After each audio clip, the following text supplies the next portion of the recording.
지난달 제가 왔을 때에 야고보 이스라엘아 그리고 제1교회 성도들아 내가 너희를 지명하여 불렀나니 너는 내 것이라 하는 말씀을 전해드렸는데 오늘은 또 하나님께서 무슨 말씀을 우리에게 주실까요? 내 것인 너희들아 너희 안에 이 마음을 품으라 말씀을 주시는 겁니다. 이 마음을 품으라 하는 이 마음이란 예수님의 마음인데 예수님의 마음을 품고 살아가야 할 우리들에게 주신 이 말은 권유나 소개가 아닙니다. 가져도 되고 아니 가져도 되는 선택적인 조건도 아닙니다. 이 마음을 품으라는 예수님의 마음은 그 마음을 가지라는 것은 하나님의 명령이요 필수인 것이에요. 내가 너를 지명하여 불렀으니 부름받은 모든 사람들은 예수님의 마음을 품고 살아가야 하는데 당시 빌립보 교회 교인들에게는 밖으로는 많은 박해가 있었다고 합니다. 안으로는 적지 않은 분쟁도 불화도 있었는데 예수님의 마음을 품지 않고는 참 믿음의 길을 걸어갈 수가 없었다는 것이죠. 특별히 여기 예수님의 마음을 품으라는 이 말은 성경을 배우고 하나님에 대해서 무엇을 아는 것만이 아니라 감정, 태도, 의지를 다 포함하는 말입니다. 쉽게 말씀드리면 예수님의 생각으로 너희 생각을 바꾸되 어떤 어려운 일을 당하면 만일 예수님이 나의 입장으로 이 일을 당하셨다면 어떻게 하셨을 것인가를 생각하고 각오를 가지고 계획을 가지고 살아가야 한다 하는 말입니다. 저는 중요한 인생의 40년을 제1교회와 함께 살아가면서 수많은 설교, 성경 공부, 중고등학생들 수련회, 여전도회 수련회 성경을 많이 전해보았는데 그 중에서 오늘 본문 말씀, 이 말씀을 가지고 40여 년 전에 중고등학생들과 함께 경남 유천회를 갔었습니다. 수련회를 하면서 우리 모두는 작은 예수님으로 살아가십시다 하는 말씀을 전했는데 제 일생에 잊어버리기 어려운 귀한 제목의 말씀이었습니다. 40년이 지났는데 그때 그 집회에 참여했던 학생들은 이제는 다 장성했는데 과연 어디서 어떻게 살아가되 예수님의 마음을 품고 살아가는 사람은 과연 몇이나 될 것이냐? 너는 내 것이라 부름받은 여러분은 예수님의 마음을 얼마나 닮아가고 계십니까? 안타깝게도 예수님의 마음을 품고 살아간다는 것은 육체를 가지고 험한 세상에 있는 우리에게는 결코 쉬운 일은 아니기 때문에 사도 바울은 로마서 7장 21절에 선하게 살아가려고 하는 내 속에 악이 같이 있더라 그랬습니다. 속사람은 하나님의 법을 따라가려고 하는데 내 지체 속에 또 다른 생각, 육체를 따라 살아가려는 생각이 함께 있으며 싸우되 대개의 경우 육체의 욕심을 따라서 살아가게 되는 것이 인생길이더라. 그렇게 고백을 했습니다. 여러분, 예수 믿어 10년, 20년, 30년, 직분이 무엇이든지 남자이든 여자이든 가장 중요한 것은 나는 과연 얼마만큼이나 예수님의 마음을 닮아가고 있느냐 하는 것이죠. 그런데 여러분, 예수님의 마음을 품고 살아가는 구체적인 삶은 과연 어떤 것일까요? 오늘 본문 빌립보서 2장 6절을 보면 예수님은 원래가 하나님과 같은 하나님 곁에 계시던 분이었는데 2장 7절을 보면 자기를 비워 종의 형체를 가져 사람들과 같이 되시었다 했습니다. 하나님을 사랑하기 때문에, 사람들을 사랑하기 때문에 겸손히 인간 육체를 가지고 이 땅에 오시되 종의 형체를 가져셨다 그랬어요. 여러분, 예수님은 하나님과 함께 하늘에 계실 때에 이 세상 어떤 왕이 문제입니까? 대통령이 문제입니까? 그보다 몇 배, 몇 천 배 더 하신 그분이 존귀하신 자리를 다 버리고 사람의 몸으로 돼 정말 종처럼 말구 위에 탄생을 하셨고 2장 8절을 보면 사람의 모양으로 자기를 낮추셨는데 죽기까지 복종하시었다 그랬어요. 여러분, 이것을 제가 한번 여러분이 이해되기 쉽게 표현을 해볼 터이니까 좀 못생겼지만 자세히 보세요. 하늘나라 영광을 가지셨던 예수님이 이 땅에 내려오셨는데 사람은 사람이로되 뭐라 그러면 주인 앞에 무릎을 잘 꿇는 종처럼 예 어르신 그것도 모자라도 엎드려 가야 땅에 떨어져서 죽어버리셨다. 누가 나좀 미리 주세요. 이해가 되십니까? 예수님이 그렇게 하셨어요. 여러분, 십자가의 죽으심은 죽음 중에도 인간 가장 큰 죄인으로 그렇게 죽으셨는데 예수님의 그 사랑, 그 겸손, 나는, 우리 가정은, 제일교회는 어느 단계에 닮아가고 있을까요? 저는 신앙생활을 하되 한참 성령의 바람이 강하게 일어나던 때에 신앙생활을 했습니다.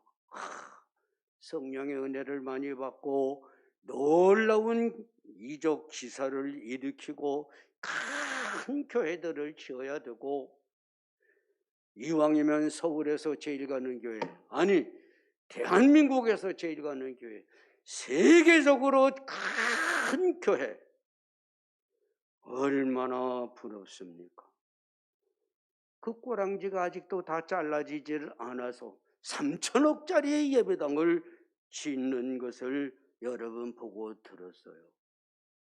교인이 많아야 됩니다. 큰 예배당을 지어야 됩니다. 유명 목사가 되어야 합니다. 예수님은요, 이 땅에 오시고 무릎을 꿇고 죽으신 예수님을 닮아가는 것은요, 여러분, 이 시간 다시 한번 여러분과 저를 돌아보십시다. 이제까지 나는 어느 길로 갔었더냐? 내 마음속에는 누가 들어 계셨었더냐? 정말 예수 믿어 하나님 사랑하고 사람을 사랑하기 때문에 무릎을 몇 번이나 꿇어보았느냐? 얼마나 죽어줘 보았느냐? 여러분, 고난주간이 뭡니까?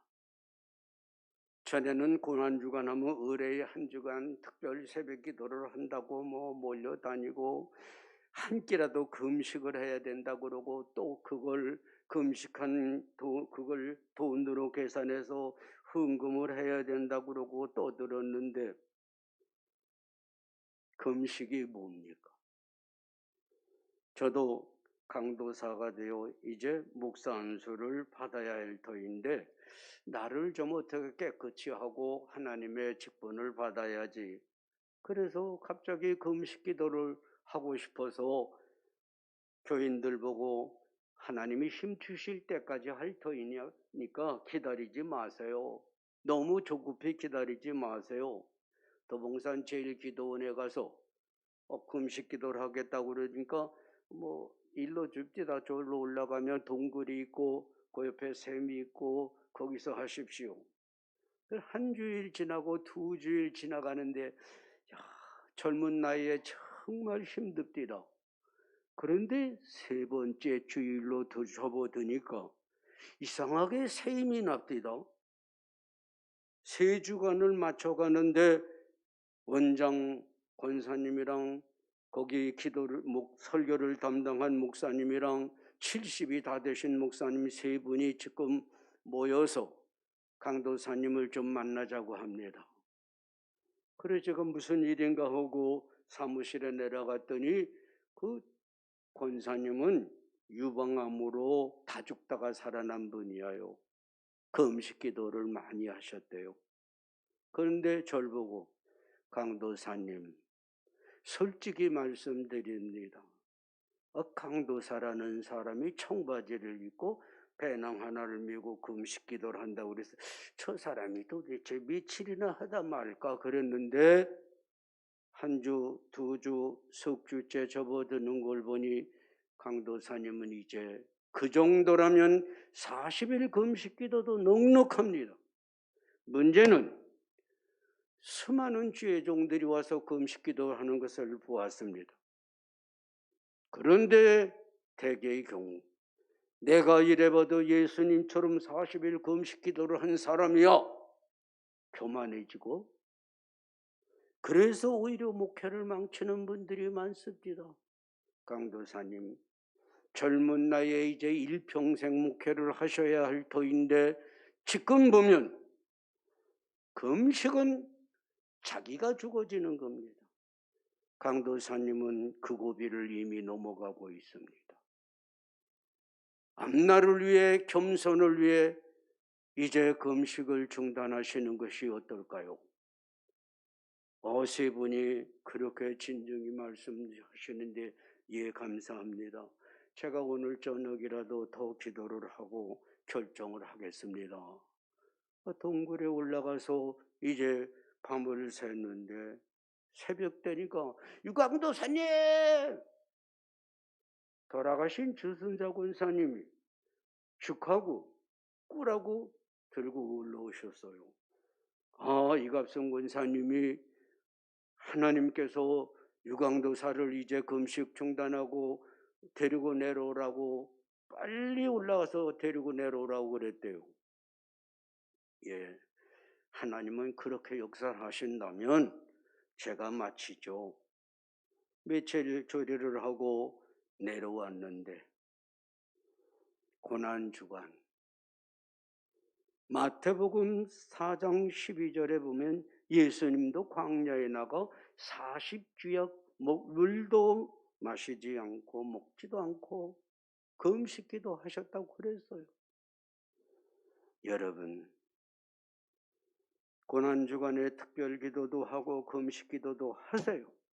그러나 가장 중요한 것은 내 육체적인 욕심, 세상의 명예와 권세, 재물 이 모든 것들이 죽어지는 것이 금식이요 고난입니다. 여러분 얼마나 죽어지셨어요? 얼마나 고난주간을 많이 보내셨어요? 여러분 너는 내 것이라. 예수님의 마음은 하늘의 영광을 버리고 이 땅에 말구 위에 오심이요 무릎을 자주 꿇으심이요 십자가의 죽으심인데 1단계 하늘의 영광을 버리고 오시는 것이 1단계 30점 쉬운 말로, 둘째 하나님과 사람 앞에 무릎을 잘 꿇는 사람 60점. 다음에 죽어지되 나의 재물이 하나님 앞에서 죽어지고 명예가 죽어지고 세상 권세를 자랑하는 것들이 죽어졌으면 90점. 이제 십자가의 길은 그 길인데 여쭤보십시다. 나는 30점. 하필 또 그때 싹 들어서 난 그 양반인 줄 알았네. 그러면 30점이 그게 뭐냐? 60점. 제일 교회 대단한가 봐요. 90점. 허허, 제일 교회 교인들은 코로나 때문에 손이 다 없어졌는가 봐요. 솔직히 사십시다. 그런데 여러분, 잘 됩니까? 솔직히 낮아지고 무릎 꿇고 엎드리는 거 잘 됩니까? 어렵습니다. 믿음의 길이라는 것은 저절로 복받고 할렐루야 부자 되고 아멘 뻥! 다 뻥이야요. 거기에 미쳐서 한국 교인들은 춤을 추고 난리들이 났었어요. 정신 차리십시다. 하늘의 영광을 버리고 사람들 앞에서도 무릎을 꿇을 줄 알고 죽어질 줄도 아는 이 길은 정말 어렵기에 복을 받으니 아브라함을 보세요.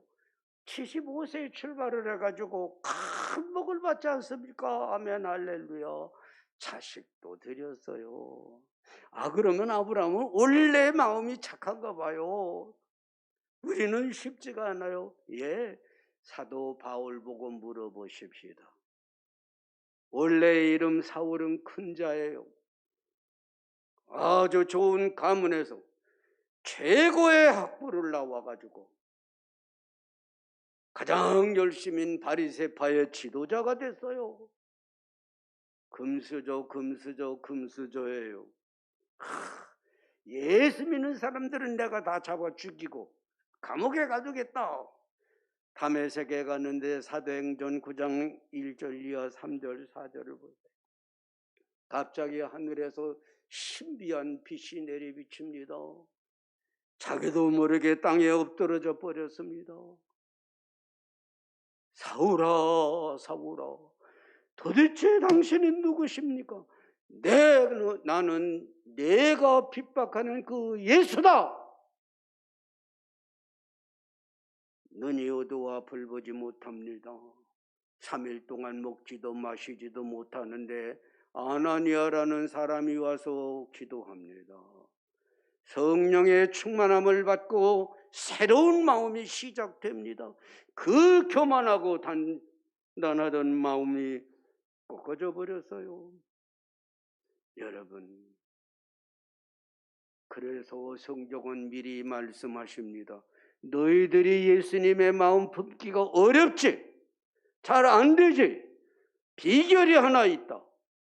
에스겔서 36장 26절에 보니 새 영을 너희 속에 두면 너희 육신의 굳은 마음이 제거되고 부드러운 마음이 생길 것이고, 그리고 27절에 보니 내 영을 너희 속에 두어 너희로 내 율례를 행하게 하리라. 안 됩니다. 억지로. 이를 갈아보아도 안 되고 땅을 쳐도 안 되고, 다만 하나님의 신비한 성령이 내 마음속에 오면 내 마음이 녹아지기 시작을 해요. 마음이 바뀝니다. 부드러워집니다. 겸손해집니다. 하나님의 말씀을 지켜가게 됩니다. 성령은 하나님 예수님의 유전인자예요. 거기에 생명이, 하나님의 생명이 들어있어요. 거기에 사랑이, 예수님의 사랑이 거기 들어있어요. 그 인내, 그 겸손이 다 성령 속에서 나오는 것이에요. 어떤 분이 그래요. 저같이 예수 안 믿게 생긴 사람은 처음 봤답니다. 그런데 예수 믿습니까? 최재동 집사. 그 유영수 예수 믿습니까? 성령 앞에서는 저도 어쩔 수가 없었어요. 여러분, 예수님 성령으로 잉태되시지 않았습니까? 성령으로 충만하시지 않았습니까? 금식하고 기도하고 또 성령으로 충만하시니 하늘의 영광 버리고 사람의 종이 되고 죽고. 여러분, 가장 중요한 것은 인간은 자동차가 아니에요. 자동차 뭐 부품이 나쁘면 새 걸로 바꿔 끼면 또 뭐 잘 갑디다. 그런데 사람의 마음은 자동차가 아니에요. 성령 오셨다고 아멘 할렐루야 뭐 랄랄랄랄라 따따따따 뭐 병 고쳤다 귀신 물러갔다. 그런데 성경은 분명히 말씀하십니다. 마태복음 13장 31절에 보면 성령은 크기가 얼마나 할까? 윤석 집사님, 성령은 크기가 얼마나 하실까? 믿음에 대해서 말씀하시되 겨자씨, 쌀룬이라는 거 있죠.